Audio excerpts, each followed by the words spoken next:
Hey everybody, this is Catfish. We are back with another video. Today I'm going to go over how to care for Corydoras catfish. Now, these catfish are very small. Actually, I have 7 of them and they're all fully grown. And they're about 1.5 to 2 inches. So they do stay very small, but I'll go over that later in this video. Before I get started, I am going to be doing a Q&A soon. If you don't know what that is, it stands for questions and answers, where you guys are going to be answering or asking me questions, and then I'm going to answer them. So, I'm going to be choosing, not really choosing, but I'm going to have certain things, like quote-unquote events, that will happen where I will choose the next person to do a question. So in this video, I'm actually going to go close up so you can see him better. So you guys know ever since I started YouTube, I had this fish, this tetra. That's the only thing I know about it. So I actually don't know what type of tetra it is, but if you guys find out, you will be able to ask me a question on the Q&A. And I'm very excited for it. And I genuinely want to know what my tetra is. His name's Rick, if you haven't seen my name video. But he's Rick. And I don't know what tetra he is. So like I said, if you know what tetra he is, let me know in the comment section. First person to get it right, I'll first look up the fish, see if it's true, and then I will say, alright, you ready? You can go into the Q&A. I don't have a specific date for the Q&A, but I believe it's going to be sometime this month, but I'm not sure. So, just remember, guess what type of tetra that is, or find out what type of tetra that is, and you can be in the Q&A. Well, without further ado, let's get on to the video. So the size of the Corydoras catfish stay very small. Like I said in the beginning, they stay about 2 inches at most. I have several of them, and they do just fine. But for tank size, I would keep these guys maybe in a 10-gallon or higher. Because these guys are very small. If you were to keep them in a 10-gallon, I would get like 2 of them. But I'm going to go over that later in the video. But if you want like a group of these guys, I would put them in a 20-gallon for them to comfortably fit. And in a size tank like mine, you can get like 10 of them. So, that's for the size of the Corydoras catfish and the tank size. For tank mates, these guys do well with pretty much everybody. The only time, or the only thing that would kind of be worrying to me about them is that they could get eaten by bigger fish.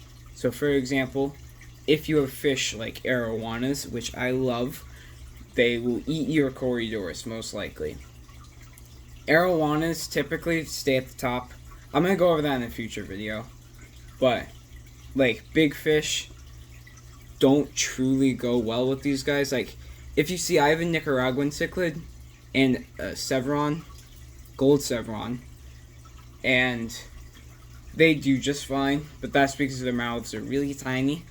So I'm saying for fish like Oscars and other large-mouthed cichlids. Same with very large catfish like red-tail catfish. They won't do well with these guys. But besides that, they do well with everybody. I've never had a problem with them, like for them picking on something. The only thing that they'll actually eat themselves is maybe eggs. But I don't really see a problem with that because I'm not really breeding fish at the moment. But for tank mates, that's what I recommend. I would keep these guys in very large groups, like I said. I would keep them in the largest groups you can, because the more, like, if they're in a bigger group, just like tetras, if they're in a bigger group, the more comfortable they'll feel and the more social they'll feel. So that's just really good to have multiple of these guys, say like 10 of them. I've had way more than 7 before. Not like way more, but I've had like 12, 10 at most. But these guys are very good with each other. They don't fight over territory or anything. They actually school together at night, and it's pretty cool to see that. But, yeah, that's for like their social behavior. For food, I actually have a semi-large variety. These guys, I've seen them eat anything from wafers to bloodworms at the top of the tank, because these guys will swim up to the top of the tank and eat the food at the top, which I'm fine with. But if you have smaller fish with them, I would be worried if they would be taking way too much food. Like if you have a lot more Corydoras than actual fish, which is probably unlikely. But that's just a small heads up for like breeders breeding these guys, is they'll probably eat the food at the top. If they like want to, they'll eat the food at the top. And it might be bad for the other fish because they might not get enough food. In my scenario, all of my fish get a lot of food. That's partially how they grow so fast. But these guys will eat anything from wafers to bloodworms. They don't eat pellets. So that's kind of like their diet range for me. And I've also actually fed them cucumbers too, which is actually a delicacy to them because I've only fed it to them once. Maybe in a future video I could buy a cucumber and like feed them to the fish on video. So stay tuned for that video if I make it, and subscribe. Well, let's keep going on with the video. A good pH for Cory catfish is in between 7 and 8, but for example, emerald catfish or emerald Corys can stay at 5.5 pH, and they thrive in 8 pH. I don't know if I said that 100% correct, but generally I will keep them in a pH between 7 and 8.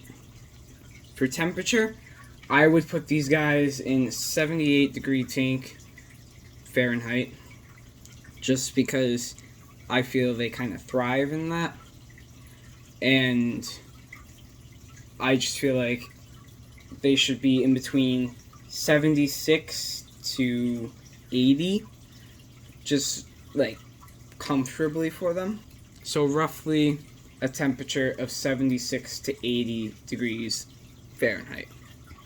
Alright guys, that is the end of the video. I hope you enjoyed. I'm going to be making more videos like this soon, so stay tuned and make sure to subscribe to see those videos. And I'll see you all in the next video. And also remember to find out what type of tetra my tetra is. If you find out, you will be in the Q&A. You will be able to ask a question, and I will answer it. So just remember, find out what type of tetra this is, and I'll see you all in the next video. Bye!